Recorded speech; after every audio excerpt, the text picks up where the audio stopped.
and welcome to my Fashion Stories Box podcast, a podcast about stories in fashion history. I'm Catherine, and I'm so glad to welcome you here. Let's discover together interesting facts about fashion and history and fashion history.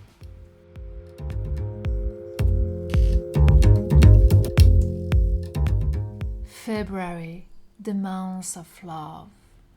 What a romantic period of time. Even though I personally think love should be celebrated every month. Don't you agree? Nowadays, we have Valentine's Day on February the 14th and the tradition of gifting cards and presents to our loved one. But did you ever wonder how people used to celebrate love and the affection they could have for each other over the ages? I'm taking you to a time journey through the Antiquity and Middle Ages to discover beautiful love stories and how our ancestors celebrated love. Let's go!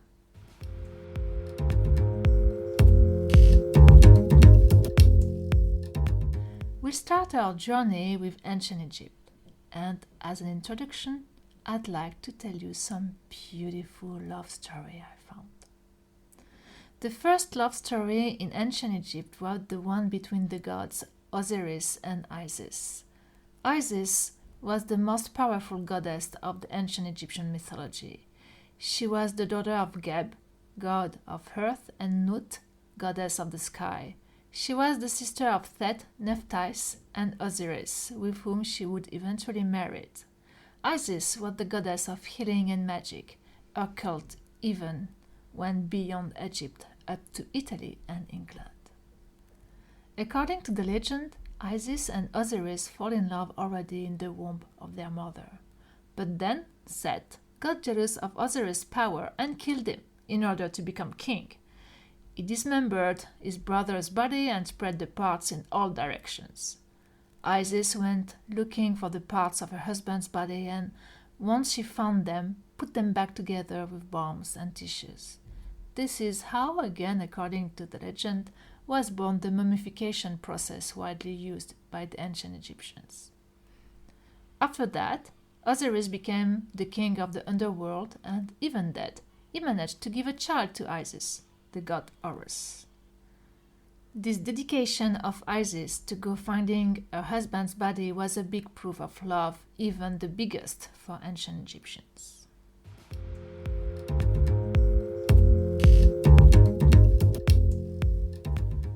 The second love story is not this time part of the ancient Egypt's mythology, but a real-life love story, the one between Pharaoh Tutankhamun and his queen Ankhesenamun. You may know Tutankhamun as the pharaoh's tomb has been discovered unviolated by Howard Carter in 1922 and whose treasures have been fascinating the world since then. You may not know, though, the backstory of this king who died at the age of 19 and whose story disappeared in history until his tomb's discovery. Tutankhamun was the son of Pharaoh Amenhotep IV, a pharaoh known as the one who wanted to venerate a unique god, Aten, and changed his name to Akhenaten. He even left the traditional capital city of the empire, Thebe, to move to his own capital, Amarna. If you don't know this pharaoh, you might know his wife, though, the beautiful Nefertiti. How did Akhenaten die? We are not sure. However, at his death, his son, Tutankhaten, aged 9 at that time, would access the throne together with his wife, half-sister, Ankhesenpaaten. Ankhesenpaaten is said to be one of Akhenaten's and Nefertiti's daughters, and before being married to her half-brother, she was married to her father. Yes, incest was normal at that time, a way to keep the royal blood pure. When accessing the throne, they would reject the monotheist religion of their father, came back to the old religion, changed their names to Tutankhamun and Ankhesenamun, and came back to the old capital city, Thebe. However, as I said, when Tutankhamun would die at the age of 19, the society would make everything possible to erase his names and his father's from history, wishing to forget as soon as possible the heresy linked with the unique god experience at Athens. What about the love story, you would ask? According to the legend, Ankhesenamun was deep in love with Tutankhamun, her husband and half-brother. Some surviving texts of that time say that she would accompany him everywhere attending to his needs, and as proof of this dedication, the magnificent representation of the couple on Tutankhamun's royal seat. You can see the young king sitting on a chair and his wife attending to him. You can feel the love between them. On his side, Tutankhamun is said not to have taken other wives than her, though it was customary for pharaohs to have several consorts. Another proof of the love that united this couple.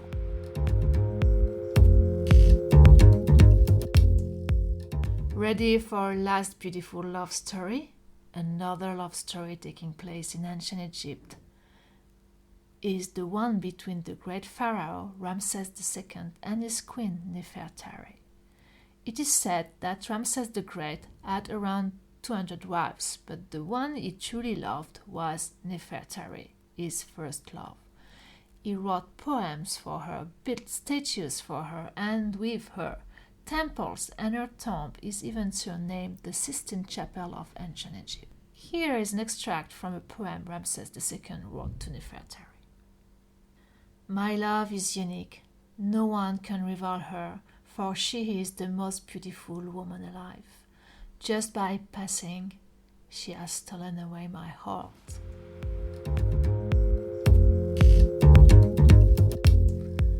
Wanna celebrate love ancient Egyptian style? So take your most beautiful hieroglyphs, write a love poem, and build some statues. I'm pretty sure your loved one will appreciate the honors.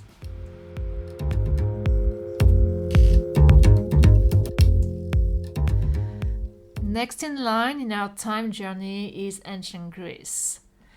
Love was a serious business in ancient Greece. They of course had dedicated gods, the great goddess Aphrodite, Eros, and to some extent Dionysus.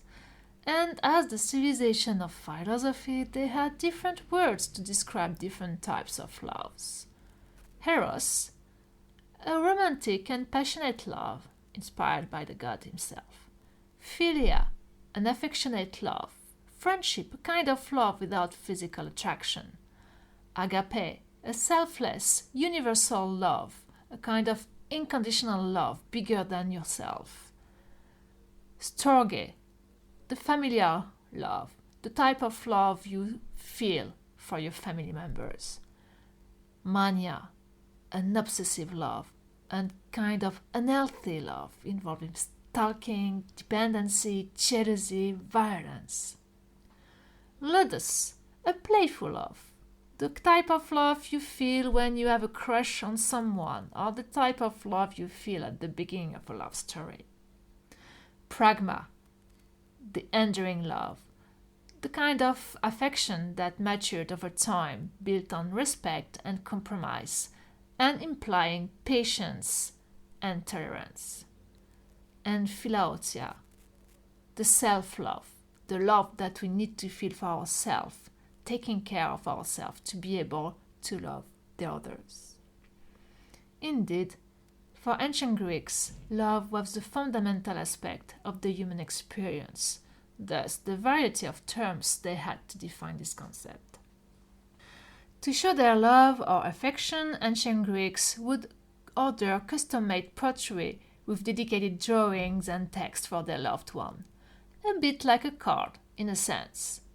Inscriptions and drawings could also be painted inside the pottery as bowls or chalices of wine glass, and revealed only when the person would empty it.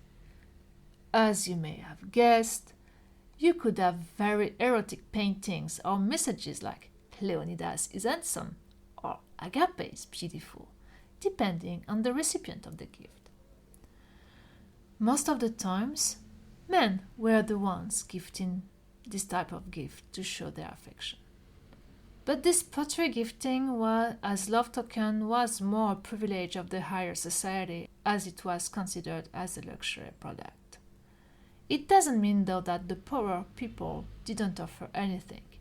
In the story of Daphnis and Chloe taking place in ancient Greek countryside, pipe, cheese, flowers, fruits, animals were also offered as love token.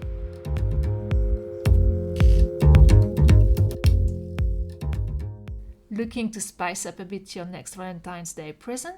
Why not having a mug with a picture of you inside it and a poem for your loved one, a la ancient Greece? And what about the ancient Rome?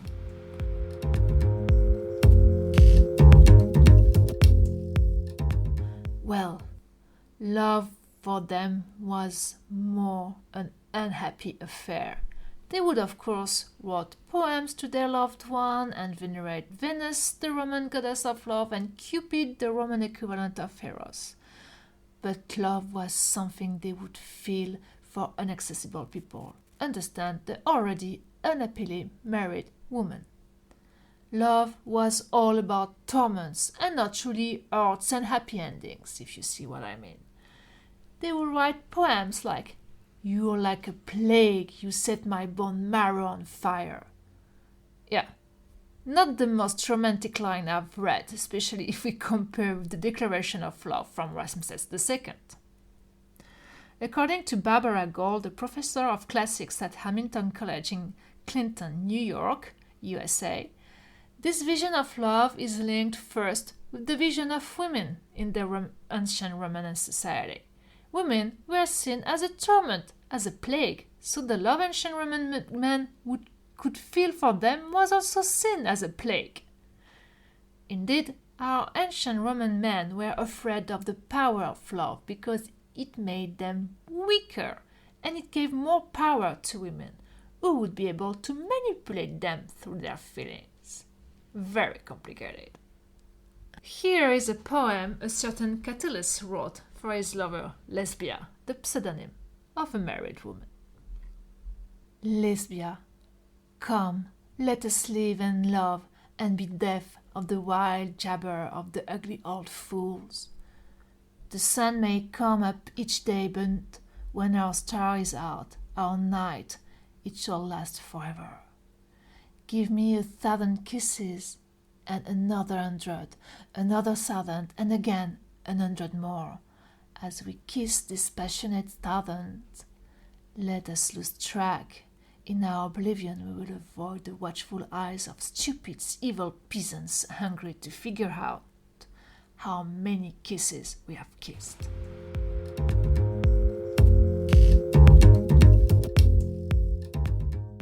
Wanna show your love ancient Roman style? Write a passionate poem on how miserable and tormented you feel. Let's move further in our time journey and discover love in the times of Middle Ages in Europe. This is going to be our last stop.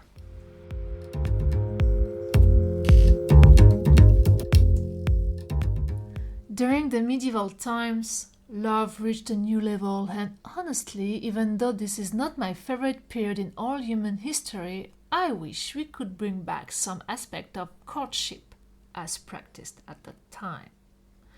Here we speak about courtly love, or amour courtois, as we say in French, or fin amour in Occitan. A type of love that wasn't necessarily physical, but was all about flirting, dancing, and chivalry behaviors to obtain the favors of the loved one. At that time in Europe, the religion had the power on life, and people were living their lives in fear of offending God. Physical love, human love, could lead to the sin of the flesh and be severely punished in the afterlife. Of course, the love for God, which didn't imply any physical attraction, was considered as the purest one and was widely encouraged. So, how did medieval gentlemen and gentlewomen practice courtly love without fearing for the salvation of their souls? Well, by transforming the object of love into a mostly saint figure. Though passion was there, respect for the object of your love was paramount. Courtly love, often felt towards an already married individual, was a mix of disease, feelings. Remember how the ancient Romans considered love? And a faithful service. Here we have the influence of the religion.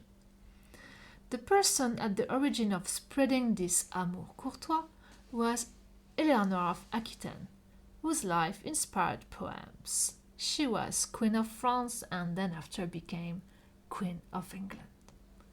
Later, her daughter, Mary of Champagne, would encourage the troubadour Chrétien de Troyes to write about chivalry love and a courtly romance, Lancelot, in which the hero moves heaven and earth to satisfy all the demands of his beloved, was published. As examples of courtly love story, you have the beautiful 13th century poem, Le Roman de la Rose, telling the story of a lover shared between happiness and despair. Dante also talked about courtly love and religion in his La Divina Commedia, where Beatrice becomes a spiritual guide to the mysteries of the paradise. And Tristan and Isolde, a story full of symbolism we used to study in high school in France without fully understanding the meanings, I guess. Honestly, I found this story quite boring at that time. I would reread it now, I'm sure I would appreciate it more.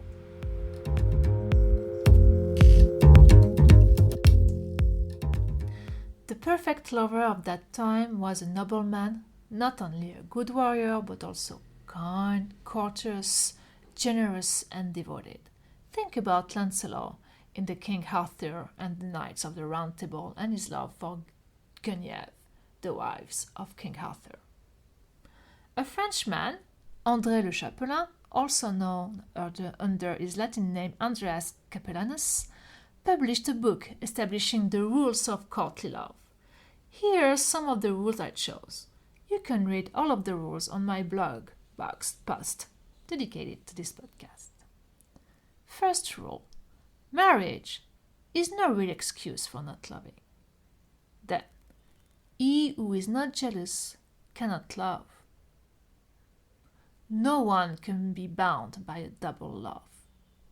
It is well known that love is always increasing or decreasing. It is not proper to love any woman whom one would be ashamed to seek to marry. When made public, love rarely endures. The easy attainment of love makes it of little value. Difficulty of attainment makes it prized. A new love puts to flight an old one. Real jealousy always increases the feeling of love. Love can deny nothing to love. A true lover is constantly and without intermission possessed by the thought of his beloved.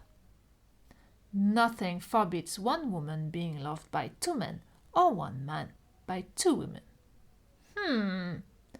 I like this last concept. A kind of parity, finally. And I don't know about you, but there are some aspects of love that we are still practicing today.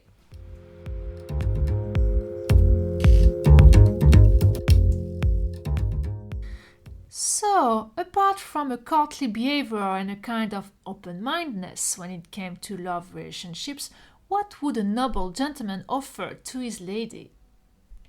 The first love gift a loving man would offer would be a brooch made of precious metals. This gift would showcase the wealth of the offerer and would also have a practical function to keep the clothes in place. Thus, a discreet and subtle way for proclaiming one's love. The Middle Ages period is also known for its tournaments with knights fighting horses and armor to showcase their skills. At the occasion of a tournament, a lady could give to her suitor a scarf, handkerchief, a ribbon, or a sleeves. Yes, at that time sleeves were detachable. We will come back to that fashion aspect in a future podcast. These tokens were considered as knightly favors. I'm sure you have in mind the image of a valiant knight on his horse stopping in front of the stand of her lady who will throw at him a scarf that he will catch and fasten around his wrist. So romantic, right? These two types of love tokens were practiced by the nobility, the people with financial means, but as we said earlier, love wasn't something reserved for the riches and powerfuls. The ones with lesser means would offer miniatures or smaller replicas of gifts they would have wanted to offer. It could be purses, combs, chaplets, and jewel box, for example. And of course, rings were the most obvious love token a medieval gentleman could give to his beloved.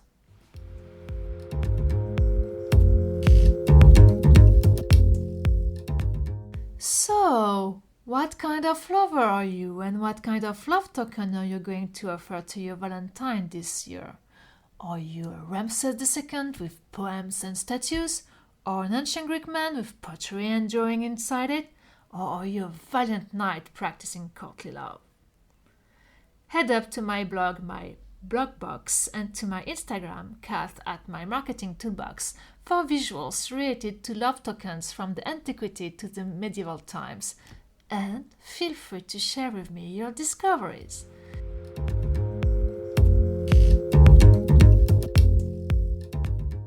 Thank you for listening. I hope you enjoyed this short fashion story about love tokens. Feel free to subscribe to the podcast wherever you listen your podcast, to follow me on Instagram and Facebook, and to have a look at my blog to complete the podcast with some visuals. I am Catherine, and this is my Fashion Stories Box podcast, a podcast about stories in fashion history. See you next week for a new Fashion Stories Box.